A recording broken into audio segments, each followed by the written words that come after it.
आज रिपोर्ट के worksheet number 5 के क्वेश्चन नंबर 2 के पार्ट्स, ठीक है। अब देखिए, ये पहला एक्सप्लेन ए और बी पार्ट तो ऑलरेडी मैं एक्सप्लेन कर चुका हूँ। तो इस पार्ट को मैं एक्सप्लेन करूंगा आपके पास जो है सी और डी।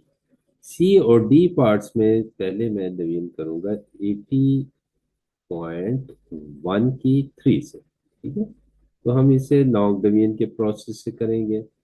देखिए, जो फर्स्ट डिजिट है आपके पास ये है ना, 8। अब इसका कंपैरिजन करें 3 से। 8 इज ग्रेटर देन 3। अब चूंकि 8 ग्रेड 3 से बड़ा है तो हम इसे डिवाइड कर सकते हैं। तो 3 का टेबल चेक करें अप टू 8। अगर एग्जैक्टली 8 ना आए तो फिर आपने इससे स्मॉलर वैल्यू कंसीडर करनी है डिवीजन के लिए। अब देखें, 3 1 जार 3, 3 2 जार 6 और 3 3 जार 9। तो 9, अगर हम 3 का टेबल 3 पे देखें तो 9 विच इज ग्रेटर देन 8। याद रखिए, अगर ये फर्स्ट डिजिट लेफ्ट साइड पे, एक्सट्रीम लेफ्ट साइड पे डिविजिबल हो इस डिवाइजर से, जो बाहर है आपके पास डिवाइजर, और 80.1 डिवाइडेंड है, तो पहले डिजिट को आपने पहले डिवाइड करना है, जीरो को साथ अटैच नहीं करना, एडजस्ट नहीं करना। तो हम पहले ये वाला ले लेते हैं, 3 2 जार 6। 6 इज स्मॉलर देन 8 और 9 इज ग्रेटर देन 8। तो हम 3 2 जार 6 का टेबल लेते हैं। थ्री नियरेस्ट वैल्यू लेनी है आपने 8 के। 3 2 जार 6, 6 को आपने सब्ट्रैक्ट किया 8 से तो आपके पास 2 आ गया। अब जीरो नीचे शिफ्ट करेंगे आप, ये रिमाइंडर है आपके पास। तो जीरो को आपने नीचे शिफ्ट किया, रिमाइंडर के साथ आपने इसे एडजस्ट किया, कैरी कर लिया। अब 20 है, 3 का टेबल फिर चेक कीजिए, 20 तक अगर एग्जैक्ट आ जाए तो वेल एंड गुड, अगर नहीं आएगा तो इससे लेस वैल्यू हम कंसीडर करेंगे। तो 3 6 जार 18। तो डायरेक्ट भी आप उसके अप्रोच कर सकते हैं, जरूरी नहीं कि 3 4 करें फिर 3 5 करें। अगर आपको टेबल अच्छी तरह याद नहीं है तो फिर आप ये स्टेप्स कर सकते हैं, 3 4 जार 12, 3 5 जार 50, 3 6 जार 18। तो 3 7 जार, अब चेक करें क्या वैल्यू आती है, 21। तो अब 21 इज ग्रेटर देन 20, जबकि 20 से लेस या इसके नियरेस्ट जो वैल्यू है वो 18 है, और ये 6 आएगी आपके पास, 3 6 जार 18। तो हम यहाँ क्वोशंट में, दिस इज कॉल्ड क्वोशंट, ये आपके पास क्वोशंट है, जो कि बाद में हम जिसे रिजल्ट कंसीडर करते हैं। तो 6 3 जार 18। अब चूंकि जीरो में से 8 सब्ट्रैक्ट नहीं हो सकता तो हम 2 में से 1 बारो कर लेंगे।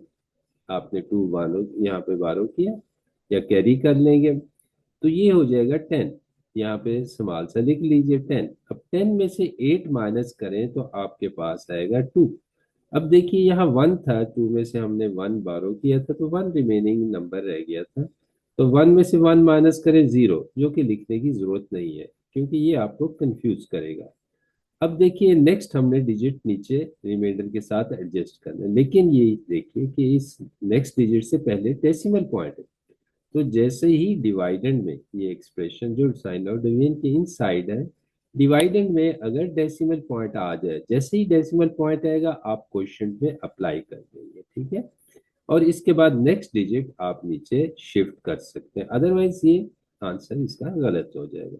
तो आपने 1 नीचे शिफ्ट किया, ठीक है। अब देखिए ये 21। अब 21 का टेबल आप देख लें कहाँ पे आपको एडजस्ट होता है, 3 7 जार 21, ठीक है। तो आप यहाँ क्वेश्चन में 7 मेंशन करेंगे जिससे आपने 3 को मल्टीप्लाई कर, और डेसिमल पॉइंट इसके बाद कहीं शो नहीं करना नीचे। तो 7 3 जार 21।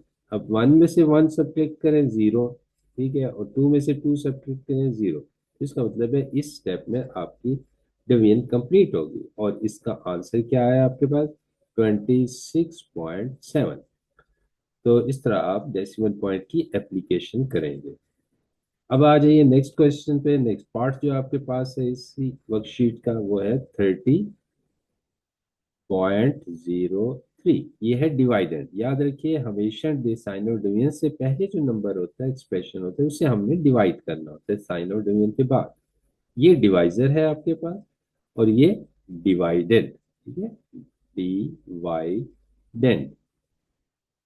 और जबकि ये आपके पास डिवाइजर है। फाइव, ठीक है। तो ये डिवाइजर हुआ। अब आप इसके बाद देखिए, हम डिवीजन करते हैं इसकी। 30.03, ठीक है, divided by, sign of division mention कीजिए और यहाँ पे 7 लिखते हैं। अब आप देखिए आपके पास है 3, first digit, only first digit will be considered. ठीक है, ये जो नंबर है जिसे हमने डिवाइड करना है, जो कि डिवाइडेंड है। अब 7 से 3 लेस है, तो 7 3 को डिवाइड नहीं कर सकता। इसका मतलब है नेक्स्ट डिजिट जो है 0, हम 3 के साथ अटैच कर देंगे, एडजस्ट करेंगे या कंसीडर कर लेंगे। अब देखिए ये हो गया 30, तो 30 इज डिविजिबल बाई 7। एक बात याद रखिए, फर्स्ट स्टेप में जब आप डिवीजन शुरू करते हैं तो आप जितने चाहें डिजिट कंसीडर कर सकते हैं डेसिमल पॉइंट से पहले। अगर इसके बावजूद 30 भी सपोज करें नॉट डिविजिबल हो, बाहर जो डिवाइजर है, तो फिर ऊपर हमने क्वेश्चन में डेसिमल पॉइंट लगाना होता है। तो अब 30 इज डिविजिबल 7, तो 7 4 जार 28, ठीक है, और 7 5 जार 35, ठीक है। तो इसका मतलब 35 तो ग्रेटर हो गया 30 से। अब हम 7 4 के टेबल पे देखते हैं, 7 4 जार 28, तो ये 28 की वैल्यू हम 30 के लिए कि नियरेस्ट है, तो आप लिख दीजिए 7 4 जार 28। अब ये 0 से 8 माइनस कर रहा है, which is not possible, so we will take 1 from 3। हमने 3 में से एक बोरो किया, ये हो गया 10, जबकि यहाँ पे आपके पास रह गया 2। तो अब 10 में से 8 माइनस करें तो आपके पास रिजल्ट आता है 2। ये 2 था यहाँ पे रिमेनिंग नंबर, तो 2 में से 2 को अगर माइनस करते हैं तो 0 आएगा, जो कि लिखने की जरूरत नहीं है।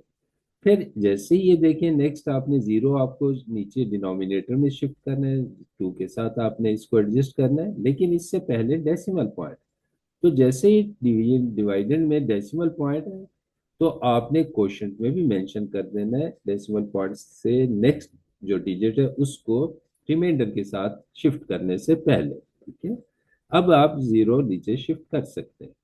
अब 7 का टेबल देख लीजिए, 7 2 जार 14 विच इज स्मॉलर, ठीक है, देन 20, 7 3 जार 21, और 21 इज ग्रेटर देन 20।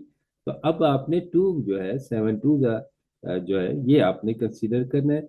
7 का टेबल 2 तक, अप टू 2, 7 2 जा 14, ठीक है। अब इसे इसमें से माइनस कर दीजिए, चाहे तो यहाँ माइनस साइन मेंशन करें या ना करें, मर्जी आप कर दें भी तो ठीक है। अब ये 0 है विच इज स्मॉलर देन 4, 4 को हम 0 में से माइनस नहीं कर सकते, तो हमने यहाँ से 1 बारो करना है, ठीक है। यहाँ पे 1 लग रह गया, बाकी 2 में से 1 यहाँ शिफ्ट किया, ये आपके पास हो गया 10। 10 में से 4 माइनस करें तो आपके पास जो रिजल्ट आएगा वो 6, तो यहाँ रिमाइंडर में हम 6 मेंशन करते हैं। यहाँ 1 था, 2 में से हमने 1 बोरो किया था, तो रिमेनिंग जो नंबर रह गया था वो 1 है, बाकी जो 1 में से 1 माइनस करें 0, तो 0 लिखने की जरूरत नहीं है, ठीक है। अब नेक्स्ट डिजिट 3 शिफ्ट करते हैं हम रिमाइंडर के साथ, ठीक है, यहाँ पे आप 3 लिखें। अब 7 का टेबल चेक कीजिए अप टू 63, तो अगर 63 एग्जैक्ट वैल्यू आ जाए तो आपने इससे उस नंबर से मल्टीप्लाई करना है 7 को, अदरवाइज 63 से स्मॉलर वाली वैल्यू हम कंसीडर करेंगे। तो 7 8 जार 56, ठीक है, और 7 9 जार 63, तो इसका मतलब है एग्जैक्ट आपके पास 63 आ गया। तो हम 7 9 के से मल्टीप्लाई करेंगे, ठीक है, और 63 लिख देंगे। अब आपके पास माइनस है, 3 में से 3 गया 0, 6 में से 6 गया 0। बाजुकात आप चाहे तो ये भी मेंशन कर देते हैं, फिर जो आपके पास है क्रॉस का साइन भी आप लिख सकते हैं, दोनों ठीक है, ठीक है, 2 दफा लिख दें या 1 दफा लिख दें, तो ये तीनों ही ठीक है, इनमें से कोई वो आपके लिए ये गलत नहीं होगा, अप्लाई करना ये मेथड, ठीक है। तो थैंक यू सो मच, बहुत बहुत शुक्रिया। अल्लाह हाफिज, अस्सलाम वालेकुम। हाँ, इससे पहले कि अगर कोई आपको क्वेश्चन या पार्ट समझना है या कोई प्रॉब्लम है या कोई एक्सरसाइज किसी का, तो आप कमेंट बॉक्स में मेंशन कर दीजिए, ठीक है। Thank you so much, Allah Hafiz.